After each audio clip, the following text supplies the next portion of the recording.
శ్రీమాత్రే నమ. జయ గురు దత్తాత్రేయ నమ.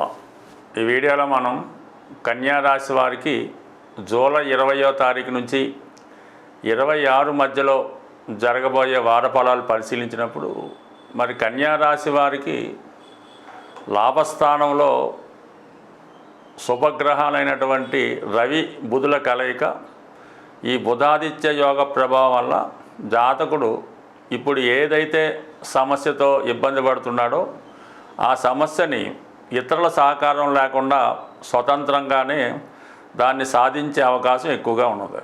అంటే రవి 11లో ఉన్నప్పుడు జాతకంలో ఉన్నటువంటి అన్ని దోషాలు సాల్వ్ అవుతాయి.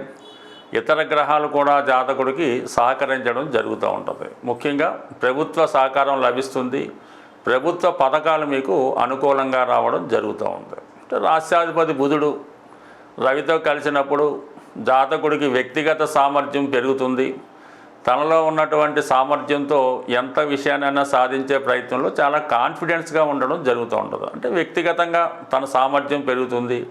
ఒక ఇంటర్వ్యూలో అయినా ఒక పని సాధించాలన్నా తప్పకుండా సక్సెస్ రావడం జరుగుతూ ఉంటుంది. ఇంకా దశమాధిపతిగా లాభస్థానం అవడం వల్ల ఉద్యోగంలో అభివృద్ధి కానీ నూతన ఉద్యోగాలు ఫలించడం కానీ జరిగే అవకాశం ఉంది. మొత్తం మీద ఈ 2 గ్రహాలు జాతకుడిని ఉద్యోగంలో మార్పు కానీ అభివృద్ధి కానీ ఖచ్చితంగా జరిగే అవకాశం ఉన్నది. ఇక శుక్రుడు భాగ్యస్థానంలో ఉండడం వల్ల ఈ రాశి యందు జన్మించిన స్త్రీలకి గొప్ప అవకాశాలు రావడం జరుగుతుంది. ఎక్కువగా ఈ రాశిలో ఉన్నటువంటి స్త్రీలు అటు సినిమాకి సంబంధించిందో టీవీ మీడియాకి సంబంధించిన దాంట్లోనో లేదంటే సెల్ఫ్ ఎంప్లాయ్మెంటు బ్యాంకింగ్ రంగాల్లో ఉన్న వాళ్ళకి కంపల్సరిగా వాళ్ళలో ఉన్నటువంటి ఆత్మవిశ్వాసం పెరుగుతుంది.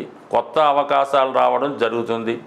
చాలా ఆకర్షణీయంగా కనబడటం వల్ల ఈ సమయంలో మీరు చేసే ఏ ప్రయత్నం అన్నా అటు వివాహ ప్రయత్నమైనా ఉద్యోగ ప్రయత్నమైనా తప్పకుండా నెరవేరే అవకాశం ఉంది. ముఖ్యంగా ఈ కళారంగం టీవీ రంగంలో ఉన్న వాళ్ళకి కొత్త అవకాశాలు రావడం జరుగుతూ ఉంటుంది. సో అలాగే మీ యొక్క సహకారంతో ఇతరులు కూడా అభివృద్ధి చెందే అవకాశం ఉంది. ఇంకా దశమ స్థానంలో గురుగ్రహం జాతకుడికి చేసే కార్యక్రమంలో దైవ సహకారం లభిస్తూ ఉంటుంది. అటు మీరు ఫుడ్ ఇండస్ట్రీలో ఉన్నా, ఎడ్యుకేషన్ రంగంలో ఉన్నా, న్యాయవాద రంగంలో ఉన్నా ఆ రంగాల్లో మీకు తగు విధంగా నేమ్ అండ్ ఫేమ్ రావడం జరుగుతూ ఉంటుంది. అయితే ముఖ్యంగా దశమంలో ఉన్నటువంటి గురువు ధనస్థానాన్ని కుటుంబ స్థానాన్ని వీక్షించడం వల్ల కుటుంబంలో ఏదో ఒక శుభకార్యం జరుగుతుంది. ఆర్థిక విషయాలు కలిసి వస్తాయి. కుటుంబ ఆర్థిక సహకారం పెరుగుతుంది. మీ దైవభక్తి వల్ల అయితేనే, పౌరపుణ్యం వల్ల అయితేనే, పెద్దల సహకారం వల్ల అయితేనే కుటుంబంలో ఉన్నటువంటి సమస్యలు పరిష్కరించవుతాయి.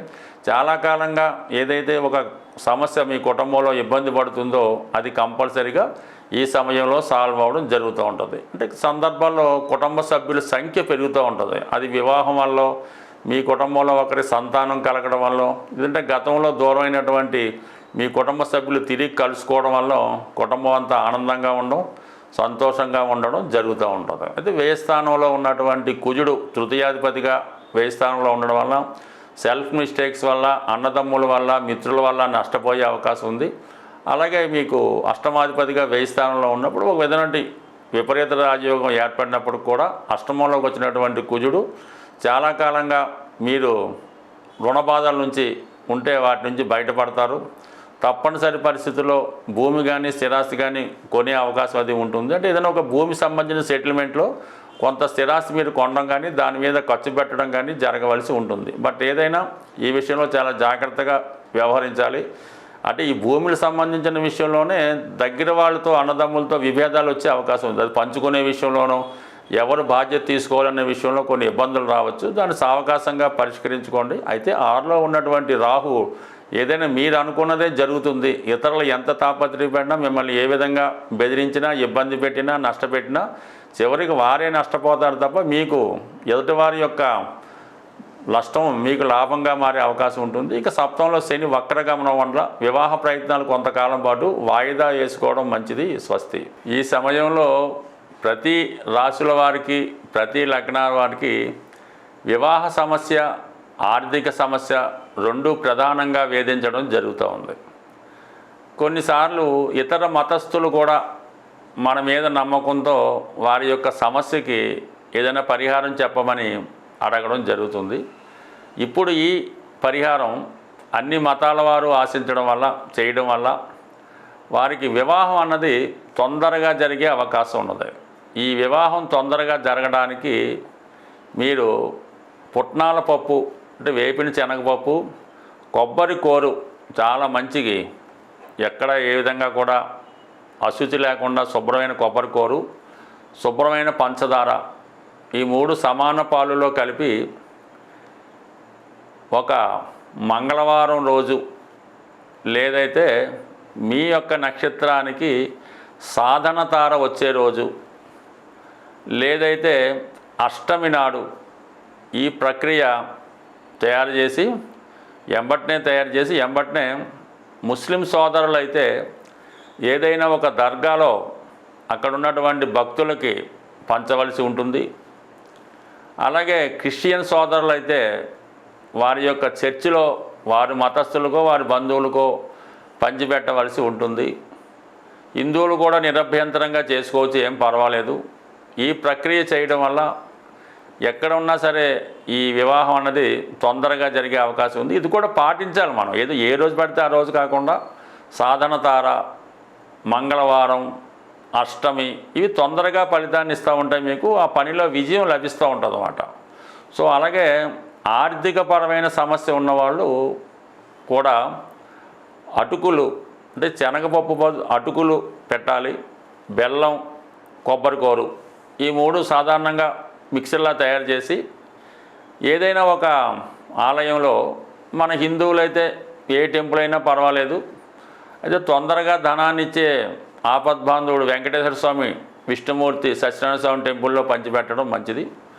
మిగతా మతస్థులు వారి యొక్క సంస్థలో పంచిపెట్టుకోవడం వల్ల కూడా రుణ బాధలు తీరుతాయి. ఈ అటుకుల వల్ల రుణ బాధలు తీరుతాయి. ఇందాక చెప్పిన వివాహ సమస్య సాల్వ్ అవుతుంది. వీటన్నిటికన్నా బెటర్ రెమెడీ ఏంటంటే కోతులకి ఆ సీజన్లో దొరికే ఫలాలు కోతులకి పెట్టడం. అంటే కోతులకి 2-3 కాదు, సుమారు ఒక 40 కేజీలో ఒక 100 ఎన్నో తీసుకెళ్ళి అడవిలో ఉన్నటువంటి కోతువులకు పెట్టవలసి ఉంటుంది. సిటీలో ఉన్న కోతులకైతే లాభం లేదు. అది కూడా ఇటువంటి తారాబలం అది చూసుకొని పెట్టడం వల్ల అటు వివాహ సమస్యకి, ఆర్థిక సమస్యకి, భార్యాభర్తల మధ్య గొడవకి, సొంత గృహ లాభానికి కూడా ఈ కోతులకు ఆహారం పెట్టడం వల్ల చాలా శీఘ్రంగా ఆ ఫలితం రావడం జరుగుతూ ఉంటుంది. బట్ ఏ ప్రయత్నం అన్నా, ఏ రెమెడీ అయినా నమ్మకం, విశ్వాసం ఇంపార్టెంటు. ఏదో ఒక్కసారి చేస్తే మాత్రం ఆ ఫలితం ఎట్టి పరిస్థితుల్లో కూడా జరగదు. కనీసం ఒక 8 సార్లు ప్రయత్నం చేస్తే ఆ ఫలితం దక్కుతూ ఉంటుంది. ఏదో ఒకసారి చేసి మధ్యలో గ్యాప్ వచ్చి మళ్ళీ ఎప్పుడో చేస్తే కృతాశ్రమ. నమ్మకంతో, విశ్వాసంతో చేస్తేనే పరిహారం ఫలిస్తుంది తప్ప ఏదో చేయమన్నారని చేస్తే మాత్రం దానివల్ల టైం వేస్టు, మనీ వేస్టు. స్వస్తి.